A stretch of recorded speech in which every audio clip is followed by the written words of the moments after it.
They say the night hides more than shadows. It hides the truth. Welcome to Mr. Haunting Whispers, where real crimes, true horrors, and restless spirits speak through the silence.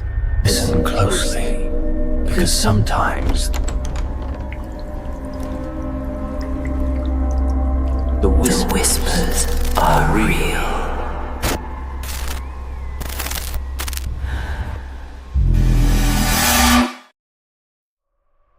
Fear doesn't always announce itself. Sometimes it waits for you to speak first. A question asked out loud, a name whispered into the dark, a habit repeated so often it feels harmless, and then one night something responds. Tonight's confessions aren't about monsters in the shadows. They're about the moment people realized the silence was listening, and had been listening for a very long time. 6 voices, 6 answers, and every one of them wishes they'd never spoken. This is episode 8, What Answered Back.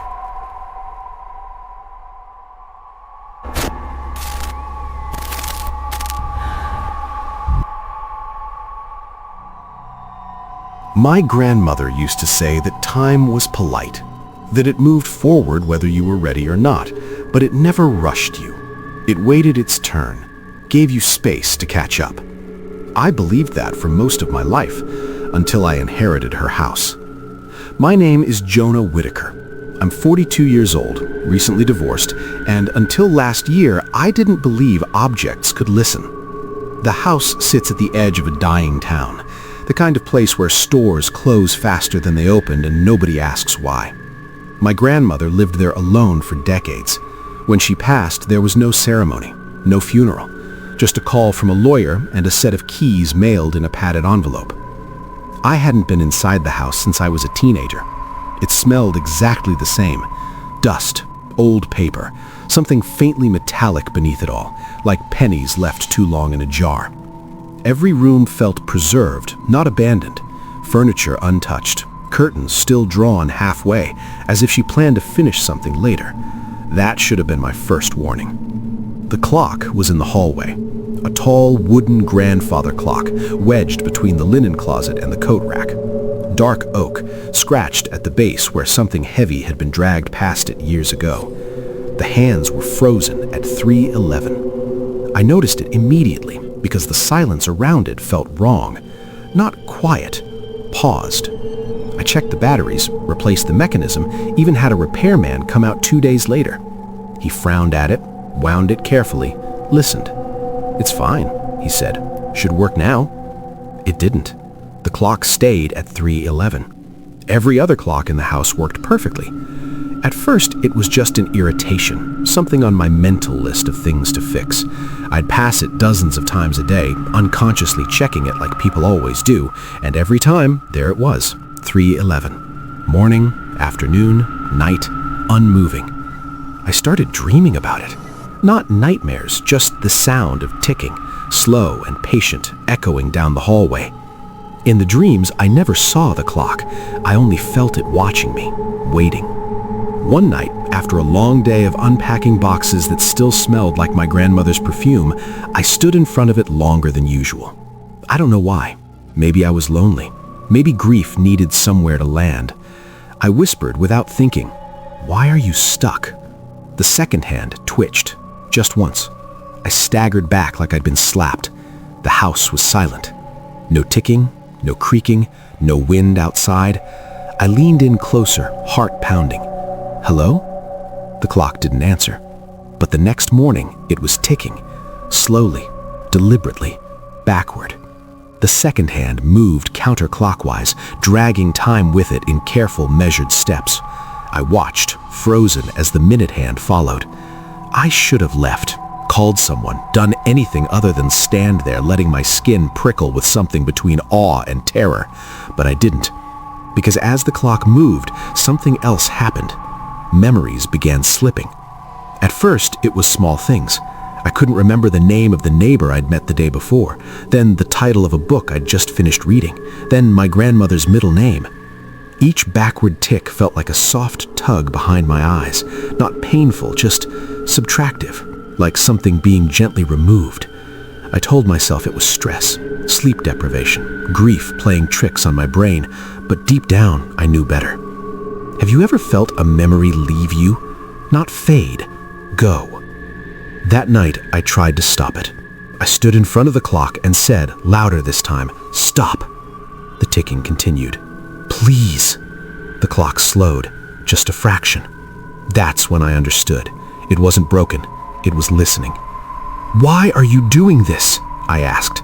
The pendulum swayed once, then twice, and in the quiet space between ticks, a thought entered my mind.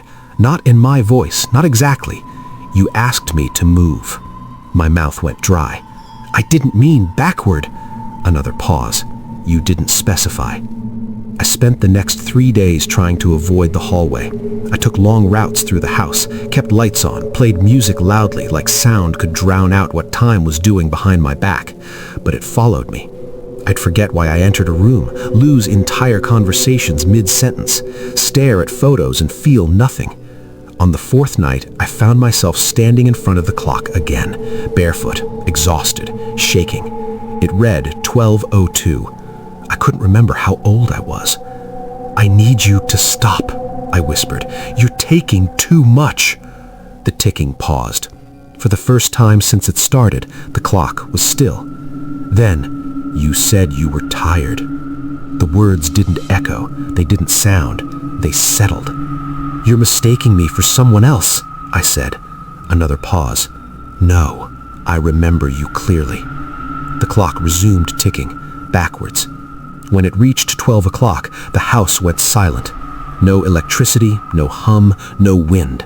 Just me, standing in a house that no longer felt like it belonged to anyone. The clock stopped. The next morning, sunlight streamed through the windows like nothing had happened. The clock read 3:11 again, frozen. I packed my bags that day. I don't live there anymore. But here's the part I can't explain. Sometimes, when I'm standing still, when I stop long enough to listen, I feel it. That pause, like time itself is waiting for me to ask another question. So before you speak into silence tonight, let me ask you something. If time answered you once, would you trust it to stop?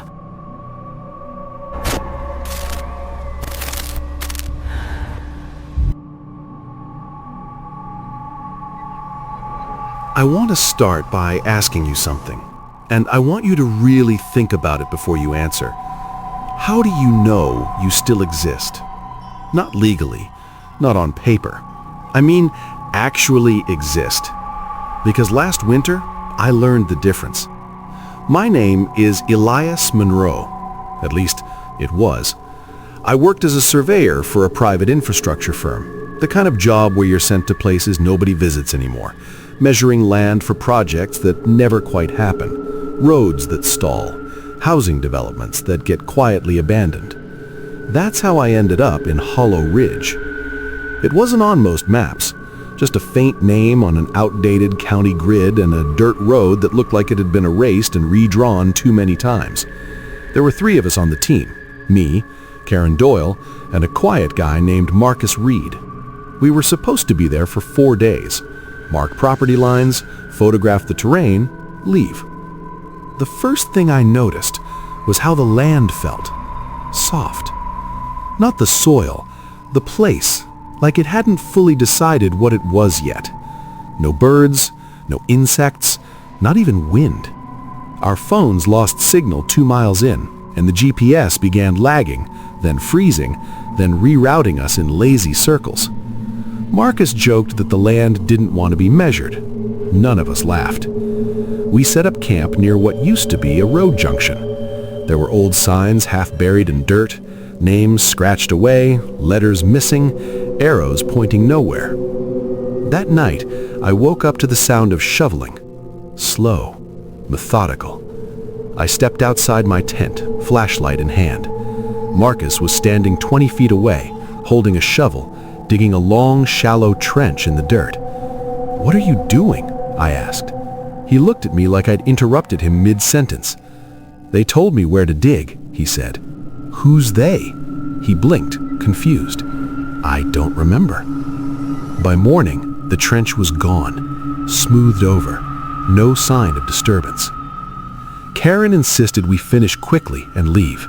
She kept rubbing her arms like she was cold, even under the sun. By the second day, our names started disappearing. It began with the maps. Karen pointed it out first. "My initials were here," she said, tapping the corner of a plotted grid. "I wrote them myself." The letters were gone. By afternoon, Marcus's nameplate on his equipment case had faded to blank metal. That night, we found the graves. 6 of them, unmarked, perfectly aligned, fresh. The dirt was darker than the surrounding ground, like it had been turned recently. None of us spoke. We didn't need to, because somehow we all knew.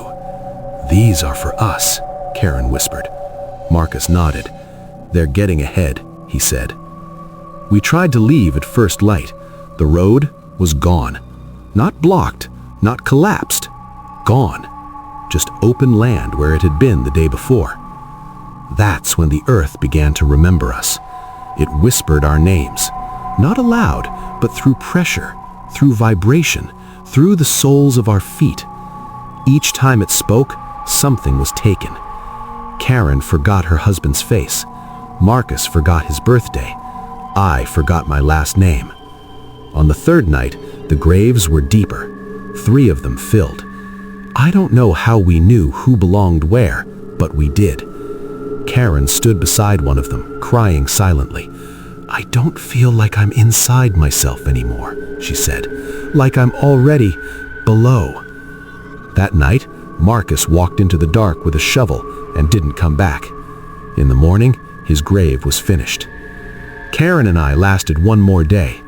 By then, the earth wasn't whispering anymore. It was correcting.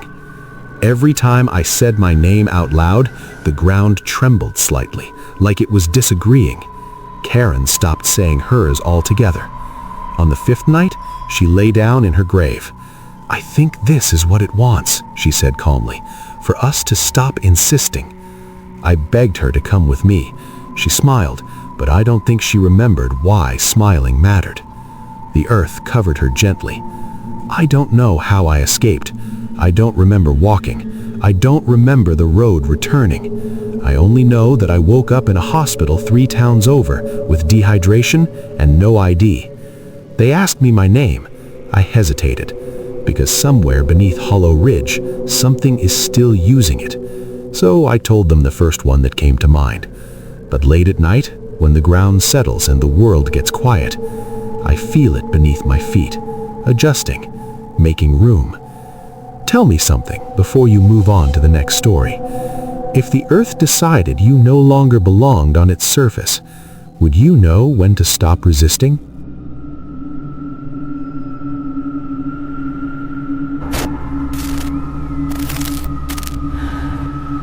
Every story tonight began the same way. A voice, a thought, a question spoken aloud, and maybe that's the lesson. Not everything that answers is meant to be heard. Not every silence is empty, and not every response is a coincidence. You've just listened to Mr. Haunting Whispers TV, where stories breathe in the dark, and the quiet remembers who spoke first. If something felt closer tonight, don't worry, you invited it. Until the next whisper, keep your lights dim, your questions unasked, and your silence intact. Because some things don't haunt houses, they haunt conversations. You've been listening to Mr. Haunting Whispers, where every truth leaves a scar. If the story unsettled you, good. That means you were listening. Subscribe and stay close to the dark, because the next whisper might be for you.